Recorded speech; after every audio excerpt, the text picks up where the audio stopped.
Welcome to Tenor Tech, where I solve the problems you didn't even know you had. You'll start by attaching the target drive or mapping the network share. Make sure it has at least twice your used data to avoid space surprises.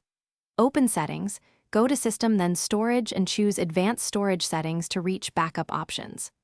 Once there, enable File History for personal files, or, for a full system image, open Control Panel's Backup and Restore, Windows 7, and choose Create a System Image. Follow prompts to select destination and include system partitions. You'll now configure what to save and when.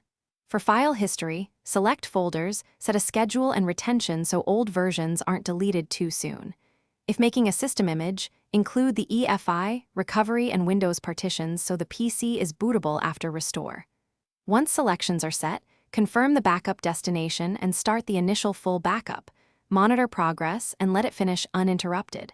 After completion, verify file lists or mount the image to confirm integrity and successful capture.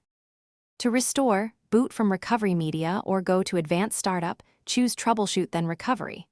For full system recovery, select System Image Recovery and pick the image on your drive or network. For individual files, use File History Restore and choose the date version. Once you start the restore, confirm target drives and accept that partitions may be overwritten.